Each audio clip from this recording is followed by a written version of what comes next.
Magandang araw mga kaibigan. Bigyan natin ng reaction o opinion ngayon itong post ni Senator-elect Ping Lacson. Tungkol ito sa dumaraming kandidato na nag-aagawan kung sino magiging Senate President. So ito post niya. Senate Presidency. Once there was one. Then there were two. Now there are three. Upon the entry of Senator Marcos, each one claiming, hoping they have the numbers, disinformation and all. Only one must be telling the truth, which will present itself when the 20th Congress opens on July 28. Next, sabi niya, will the impeachment trial cross over? Ayun, tatanong. So, dumarami na nga ang labanan, ang naglalaban-laban. Tatlo na sila.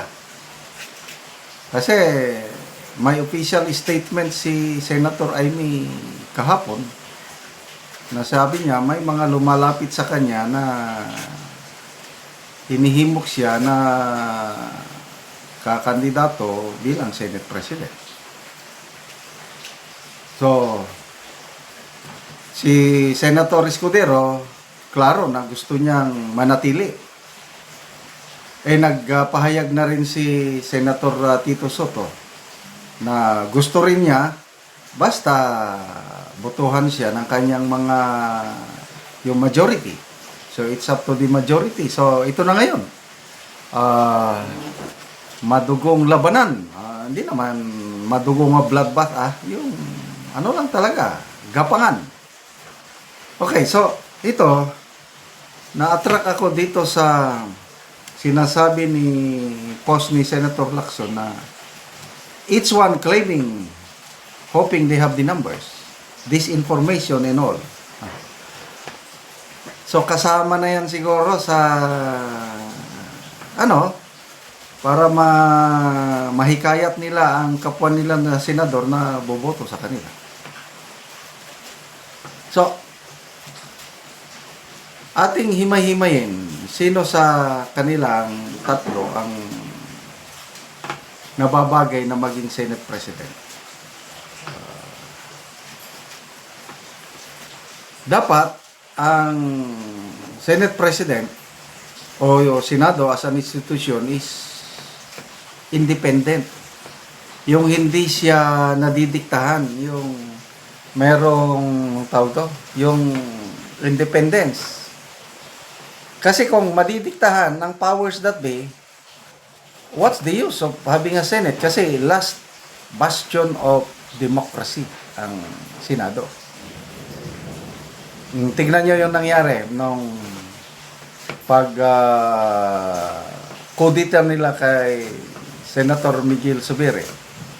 Sabi niya, naipit ako sa bangayan ng Marcos and Duterte. Hindi ko nasunod ang powers that be, kaya sinisente ako. And marami ang pumuri kay Senator Zubiri sa kanyang paninindigan, yung talagang independence ng Senado na panindigan niya, na hindi siya nadidiktahan. So, bilib ako kay Senator Juan Miguel Zubiri. Ngayon, sino kaya ang magiging independent na Senate President na hindi madidiktahan? Ano sa tingin nyo? Ang incumbent ngayon, Senator Escudero, meron ba siyang independence? Hindi ba siya madidiktahan ng powers that be? Kaya i-comment nyo. Kung ako ang inyong tatanungin, opinion ko lang ito, alanganin ako. Kasi yung nangyari, yung na-cite in contempt na Ambassador Marcos Lacanilao, pinasok na sa kulungan, mamaya inalabas.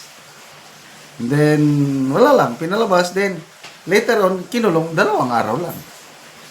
So, ako, hindi ako maligaya sa ganong nangyari.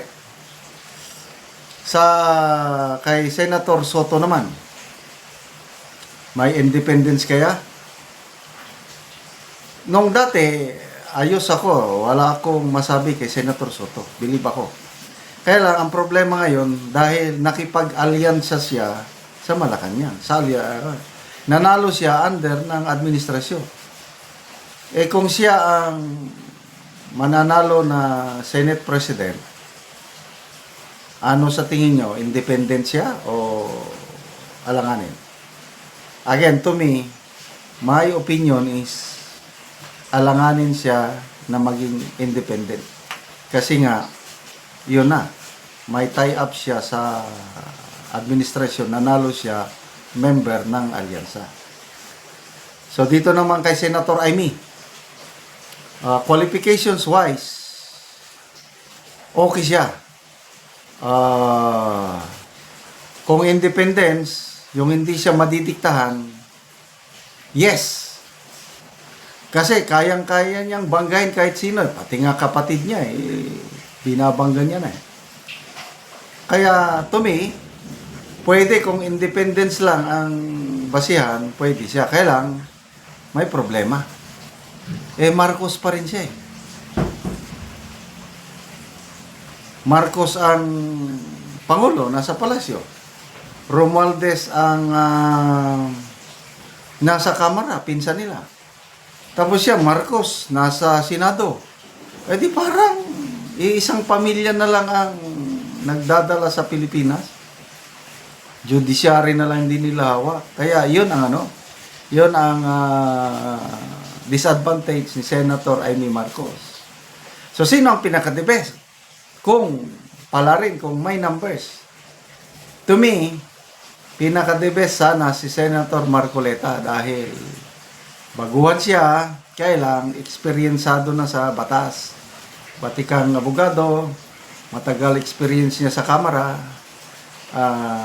Ang aking choice sa Senate President ay si Senator Rodante Marcoleta. But I'm not sure sa numbers game na yan kung sino ang makakuha ng majority 13. Ang prediction ko nito ang most likely na makakuha kung mag-merge itong Duterte and Villar Black, siyam na sila. Itong grupo ni Senator Juan Miguel Zubiri, may mga grupo rin siya. Kung makipag-tie up sa grupo ni Senator Amy, ayun, may numbers na sila, maka-13. Kaya sila na ang bahalang mamili kung sino ang kanilang maging Senate President. So, matatalo si Senator Escudero at Senator Tito Soto once na nag-merge ang grupo ni Senator Zubiri. Yung Magic 7 niya noon, nandyan pa sila eh. 5 na lang ata niya sila ngayon or 4. Makipag-tie up sa grupo ni Senator Amy at sa Duterte Black. Ayan, sila ang mamimili ng karapat-dapat na maging Senate President. Salamat mga kaibigan sa inyong pagsubaybay sa ating channel. Nakakatulong kayo ng malaki sa Tribong Talandig. Sa ngayon, namimigay tayo ng libreng yero at pako sa tribo para ma-repair ang sira-sirang bahay ng tribong ito. Panoorin nyo ang video. Maupod ni ang natabangan na mugero.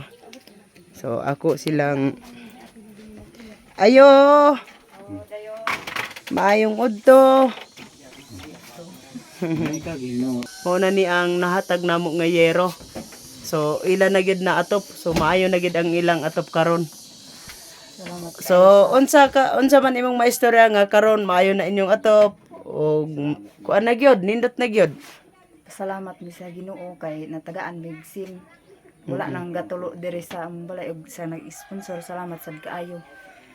Kay dili mi matabangan kung dili mao ang nag-sponsor ani ug ang Ginoo. Kung wala pa ang tabang dili pa mi makaatop kay lisod pa ang panginabuhian karon. Ay ni nga tabang kay para nga makadawat pa mi. Kay daghan pa ang among problema nga di na makuan. Sama aning sin di karon naka atop nami. So salamat kaayo. Sige.